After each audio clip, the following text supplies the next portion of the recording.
কুখ্যাত যৌন অপরাধী জেফ্রি এপস্টাইন সংক্রান্ত নথিগুলো কেবল কিছু কেলেঙ্কারির গল্প নয়, এগুলো মূলত দলিল। সেখানে রয়েছে জবানবন্দি, হলফনামা, সমঝোতা চুক্তি ও আইনি নথিপত্র, যা স্পষ্ট করে দেয় অপ্রাপ্ত বয়স্কদের উপর চালানো নির্যাতন কোনো আকস্মিক নৈতিক বিচ্যুতি ছিল না। এটি ছিল পরিকল্পিত, নিয়ন্ত্রিত এবং পদ্ধতিগত একটি প্রক্রিয়া।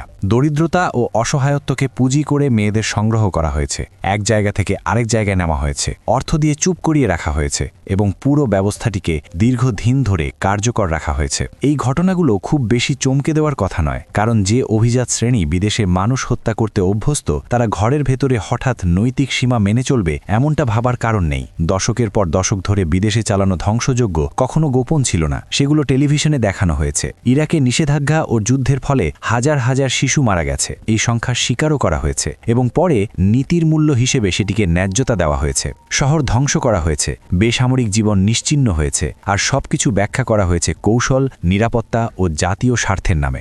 আবু গারিবে বন্দীদের নগ্ন করা হয়েছে, যৌন নির্যাতন করা হয়েছে, ছবি তোলা হয়েছে, উপহাস ও অপমান করা হয়েছে, তাদের শরীরকে ক্ষমতা প্রদর্শনের অস্ত্রে পরিণত করা হয়েছে। সেই নির্যাতনের দলিল তৈরি হয়েছে, কিছুদিন বিতর্ক হয়েছে, তারপর সবকিছু নীরবে স্বাভাবিক করে নেওয়া হয়েছে। ওই সহিংসতাকে দেখানো হয়েছে দূরবর্তী মরুভূমি ও দখলকৃত শহরের সীমাবদ্ধ একটি ব্যতিক্রম ঘটনা হিসেবে, যেন তা বাদামি শরীর ও নামহীন বন্দীদের উপর ঘটে যাওয়া বিচ্ছিন্ন কিছু। পশ্চিমা সমাজ যে সত্যটি দীর্ঘদিন উপেক্ষা করেছে তা হল যে অভিজাত শ্রেণী বিদেশে জনসংখ্যাকে অনাহারে রাখতে পারে, শহর গুড়িয়ে দিতে পারে এবং বন্দীদের যৌন নির্যাতন করতে পারে, তারা ঘরের ভেতরে যাদের তুচ্ছ মনে করে তাদের নির্যাতন করতেও দ্বিধা করে না। বিদেশে নৃশংসতা আর ঘরের নৈতিকতার মধ্যে যে সীমারেখা টানা হয়েছিল তা ছিল কল্পনিত, দূরত্ব, বর্ণবাদ ও রাজনৈতিক বয়ানের ওপর দাঁড়িয়ে থাকা এক ধরনের সান্ত্বনাদায়ক গল্প।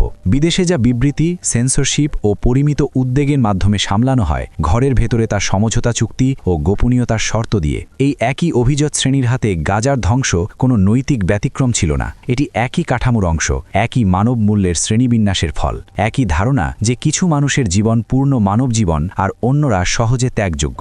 হোক সেটা একটি প্রাইভেট ক্যারিবীয় দ্বীপে নির্যাতিত শিশু কিংবা গাজার ধ্বংসস্তূপের নিচে চাপা পড়া শিশু, দুই ক্ষেত্রেই অপরাধীরা একই মানসিকতায় চালিত। তারা মনে করে অন্যের ভাগ্য নির্ধারণের অধিকার তাদের আছে। ফ্লোরিডায় হোক বা গাজায়, ইচ্ছে করলেই তারা নির্মম হতে পারে। এই শ্রেণী আজ বৈশ্বিক পুঁজির নিয়ন্ত্রকও, প্রযুক্তি ধনুকুবার, আর্থিক জগতের বড় খেলোয়াড় ও যুদ্ধ থেকে মুনাফা করা শক্তিগুলো একই অভিজাত বাস্তুতন্ত্রে ঘোরাফেরা করে, যেটি এপস্টাইন গড়ে তুলেছিলেন। এপস্টাইনের ব্যক্তিগত জগতে যাতায়াত করা ব্যক্তিদের একজন ছিলেন ইসরায়েলের সাবেক প্রধানমন্ত্রী ইহুদ বারাক। এপস্টাইন বারাককে প্যালান্টিয়ার টেকনোলজিজ নামের একটি প্রতিষ্ঠানের দিকে নজর দিতে বলেছিলেন। সেই সময় প্রতিষ্ঠানটির নজরদারি, গোয়েন্দা তথ্য ও ডেটা বিশ্লেষণের ক্ষেত্রে দ্রুত প্রভাবশালী হয়ে উঠছিল। এই পরামর্শটি গুরুত্বপূর্ণ, কারণ এটি দেখায় এপস্টাইনের জগৎ কেবল ব্যক্তিগত ভোগের জায়গা ছিল না, এটি ছিল এমন এক সংযোগস্থল যেখানে অভিজাত ভোগবিলাস, গোয়েন্দা যুক্তি ও আধুনিক যুদ্ধ প্রযুক্তি মিলিত হয়। তাদের প্ল্যাটফর্ম গোয়েন্দা তথ্য, রসদ ও লক্ষ্যবস্তুকে একত্র করে এমন একটি কাঠামো তৈরি করে যাকে মাসামরিক ভাষায়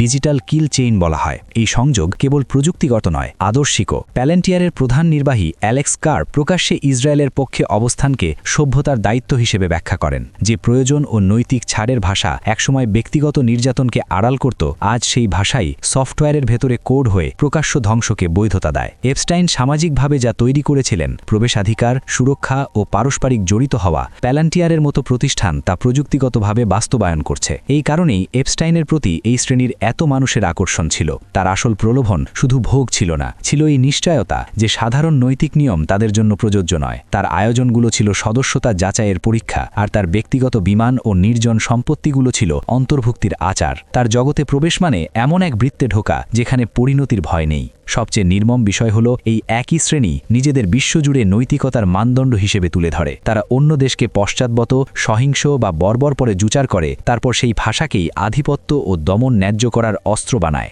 গাজার ধ্বংস তাদের মূল্যবোধের ব্যর্থতা ছিল না, বরং সেটাই তাদের মূল্যবোধের চূড়ান্ত প্রকাশ ছিল। এপস্টাইন সংক্রান্ত নথি এই ব্যবস্থার ব্যক্তিগত মুখ উন্মোচন করেছে, আর গাজা তার প্রকাশ্য আচরণ দেখিয়ে দিয়েছে। দুটো একসাথে শেষ ভ্রান্তিগুলো ভেঙে দেয় এবং প্রকাশ করে এমন এক অভিজাত শ্রেণীর নগ্ন চেহারা যারা ঘরের ভেতরে নীরবে দুর্বলদের ভোগ করে আর বাইরে প্রকাশ্যে মানুষের জীবন ধ্বংস করে।